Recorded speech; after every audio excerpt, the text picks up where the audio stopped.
We've already discussed some potential pitfalls, like feature death and the caveman trap. But in this video, we're gonna share an even more deadly and more common mistake. Let me begin by telling you a real story about a real student who we'll call Billy. Billy was a 9th grader who was super duper into jazz and also a prolific saxophone player with multiple state awards. So for his month-long MVP, he wanted to pull together 4 other friends and form a jazz combo or band, and then perform outside at a local restaurant. He certainly hit all the letters of I+, and it seemed pretty low stakes. I mean, after all, he was a state-level musician just performing at a local venue. But this project ended up being a total disaster. There should have been a big red flag hanging over his head. Now, we've already alluded to it earlier in the module, but in case you missed it, let me give you some more clues. First of all, most of Billy's bandmates didn't want to do the hard work of practicing. When Billy sent out a schedule, his friends always came back with excuses. When Billy reached out to the local property manager to perform, it rained. Then the schedule changed, and then they canceled the performance. Billy felt incredibly frustrated. He felt overworked, underappreciated, and he felt like nothing was in his control. One drummer kid didn't want to practice, even though Billy and the rest of the kids asked him to. He said he was already doing gigs with his older brother and his dad. Another kid wanted to make money and realized this was more of a nonprofit venture, so he quit after 2 practices. The last 2 kids were just doing it for fun, and they also didn't want to practice. The only person who wanted to make this happen was Billy, who, in his own words, was having no fun at all. I'm not making this up. Billy wanted to make this happen so bad, he even stopped playing saxophone and picked up drumming when the drummer kid left. But despite all his hard work and effort, after a few weeks, he quit the project entirely.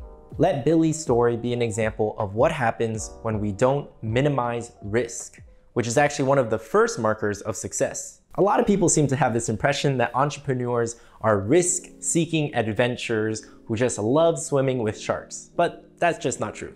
The best entrepreneurs, the ones who truly understand how to get things done, are experts at identifying potential obstacles and then removing them from their path. For the month-long MVP, we want you to channel this mindset. At every stage of the game, make sure there is as little risk as possible. Put simply, the less risk, the better. The tendency for students when they transition from a weekend project to a month-long project is to increase complexity right off the bat. But please, be patient. Your focus right now should be on building confidence and experimenting quickly in an agile manner. Think of projects as kind of dipping your toe in the water, a certainty rather than a wobbly logistical nightmare. We've said time and time again that the question you should be asking yourself is, am I interested in going further with this project? But you can't answer this question if your project deals with something inherently risky, like coordinating with lots of other people. Remember that another key principle of the MVP project is agency. This is how much control you have over the execution of your entire project. We want to minimize risk and maximize agency by reducing how much we rely on others. This might sound a little confusing, counterintuitive to what we've said in some previous videos, so allow me to explain. First of all, reducing how much we rely on others does not necessarily mean decreasing the number of people that we help. Think of it this way. Imagine if Billy had simply recorded a drum beat on his own and used that as an accompaniment while he played the sax. That way, he wouldn't have had to spend hours chasing down his friends. Instead, he could have spent more time focused on the part that he enjoys the most, which is performing jazz. Also, the number of people Billy helps, which is the total number of audience members, that number remains constant whether Billy is performing by himself or with a group, which means his impact is the same. Then, once Billy has done a few performances by himself, he can slowly start to integrate his jazz buddies one at a time.